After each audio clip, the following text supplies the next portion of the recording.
All right, we should be recording. So chapter 8, hypothesis testing. We're going to look at 8.3 this time, which is going to be testing a claim about a proportion.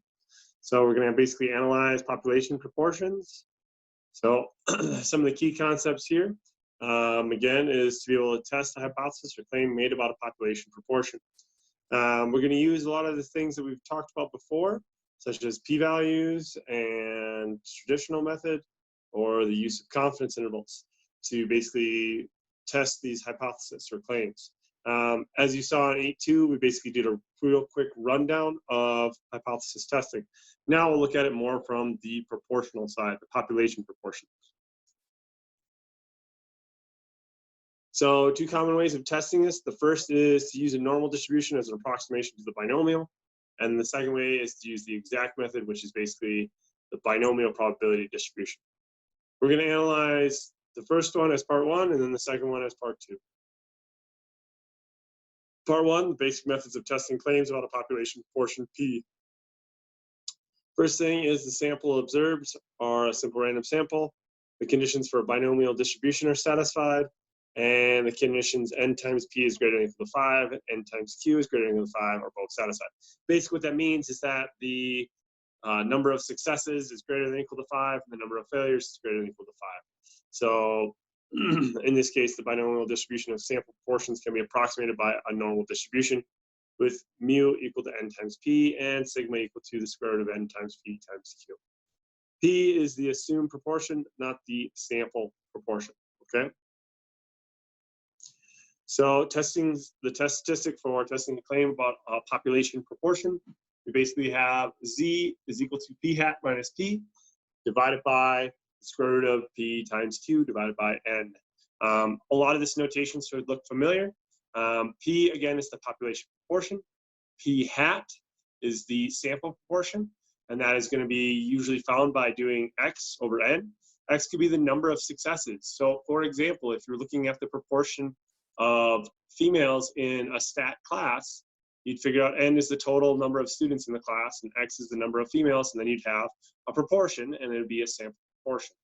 So that's one way you can find it. And again, q is found by 1 minus p.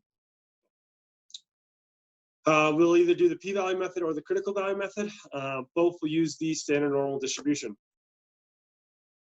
A note of caution, don't confuse a p-value with proportion p. P-value is the probability of getting a test statistic at least as extreme as the one representing the sample data. P is the population proportion. By the way, if this sounds like deja vu, right, at the very bottom you say, note, I've said this before. This is because I have said this before, and I probably will say it again. The p-value method, one way we can do this is that you'll use technology such as maybe StatCrunch, SAS, Stata, SPSS, Minitab, your TI-84 calculator. Those are ways that you can do the p-value method. You can also use the table if technology is not available. So the critical value method, very similar to how it was described in section 8.2. In this case, the method will be, we find a critical value and we compare it to the test statistic and figure out whether the test statistic lies in the critical region or not. For the confidence interval method, basically in general, for a two-tailed hypothesis test, construct a confidence interval with the confidence level corresponding to the significance level. Okay, notice it says two-tailed hypothesis test. A note of caution, this is basically kind of what I've already said before, right? When testing claims about a population proportion, the traditional method and the p-value method are equivalent and will yield the same result since they use the same standard deviation based on the claim proportion p. However, the confidence interval uses an estimated standard deviation based upon the sample proportion. So in other words, remember that margin of error, or basically E, when we did confidence intervals, it's slightly different than the way that we test for claims using the p-value method or the critical value method.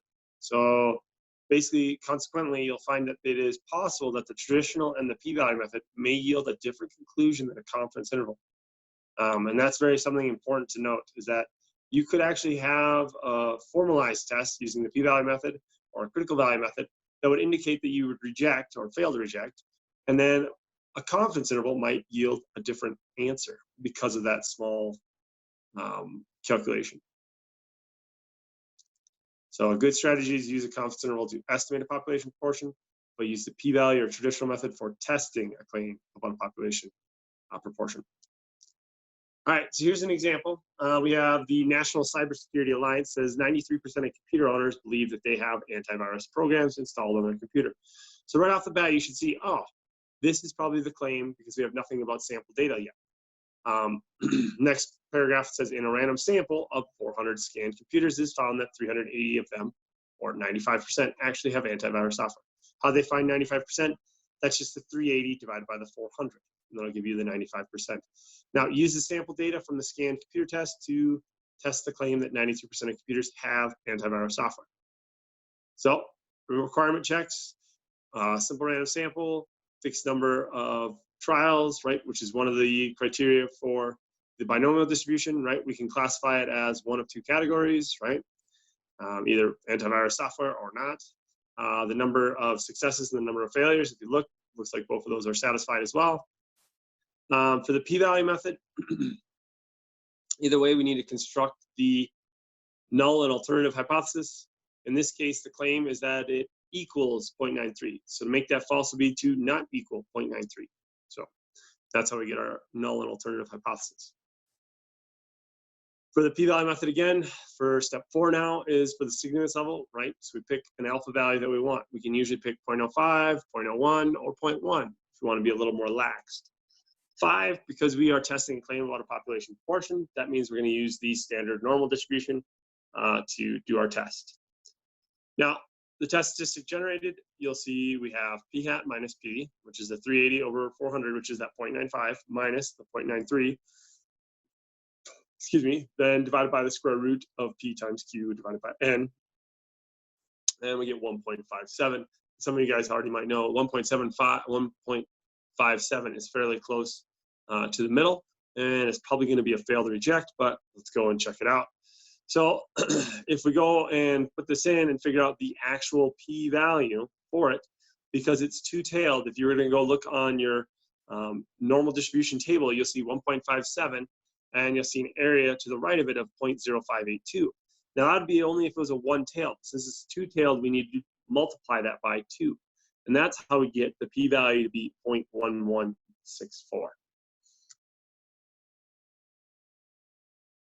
Now, if we do the critical value method, which is the other way of doing it, we would figure out where our test statistic lies, and then we need to figure out our cutoff values. So if we have 0.05, that means we need to split it in half and get 0.025 in the right tail and 0.025 in the left tail. We figure out the z-value that corresponds to that, which is negative 1.96 on the left side and positive 1.96 on the right side. And then we figure out where 1.57 lies. If it lies in that shaded red region, then it'd be in the critical region. In other words, the rejection region.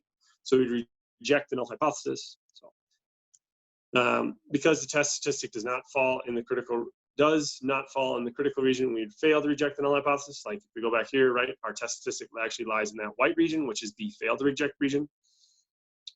And step 8, we need to take it and put it in non-technical terms. So we read here, we fail to reject the claim that 93% of computers have antivirus software. We conclude that there is not sufficient sample evidence to warrant rejection of the claim that 93% of computers have antivirus programs. That's basically it for the p-value method and the critical value method. Now, if you're going to do the confidence interval method, the claim of 0.93 can be tested at the alpha of 0.05, level of significance with a 95% confidence interval. Now you can see that using the methods of section 7-2, well, basically that means using the formula for confidence intervals, using that margin of error, we can now calculate basically the confidence interval around it. The interval does contain 0.93, so we do not have sufficient evidence to warrant the rejection of the claim. In other words, the claim is within the confidence interval, so therefore we can't reject it, okay? Or the null hypothesis is within that confidence interval. Part 2 is the exact method for testing claims about a proportion p hat. So in this case, we're going to use the binomial probability distribution. So the one that we covered back in chapter 5 when we talked about the binomial distribution. Binomial probabilities are a nuance to calculate manually. You guys already know that because remember I had you guys doing them before, right? You had basically n factorial over n minus x, parentheses, factorial times x factorial, E times P to the X times Q to the N minus X, right? Calculate that all out. So we're going to use technology now that we know how to use it to solve a lot of these, right? So to test hypothesis using exact binomial distribution, use the binomial probability distribution with the p-value method. Use the value of p assumed in the null hypothesis and find the p-values as follows. So testing claim using the exact method. Left-tailed test, the p-value is the probability of getting X or fewer successes among n trials. Right-tailed test, the probability of getting X or more successes among n trials, right? So you're just thinking about what tailed distribution this might be.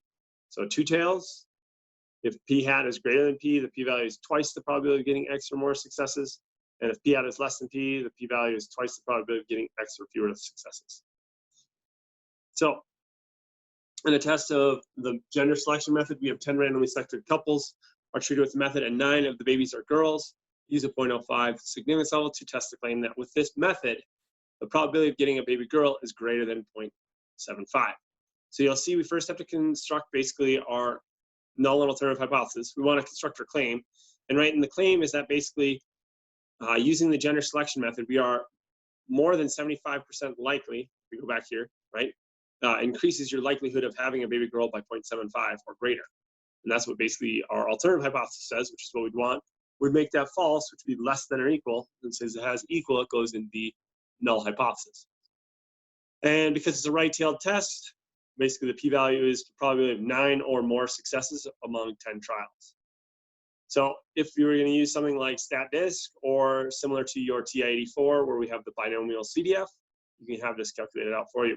So the first column, the X column right here, is the random variable, the number of successes. So 0 successes all the way up to 10, right? Trials is 10. The probability of success is 0.75. That's what we're testing. And then these are the probabilities of each individual ones. And then this is the cumulative going up to 1, or basically going up to 10. And then this is getting X or greater, okay? So 0 or greater. Well, that makes sense, right? And this would be 0 or less, right? Or 1 or less, 1 or 0, right? So you're just basically adding those up. So in this case, 9 or more would be 0.244. So, which is the p-value of the hypothesis test. P-value is high, greater than 0.05, so we'd fail to reject the null hypothesis. And so we'd conclude there is not sufficient evidence to support the claim that with the gender selection method, the probability of getting a girl is greater than 0.75.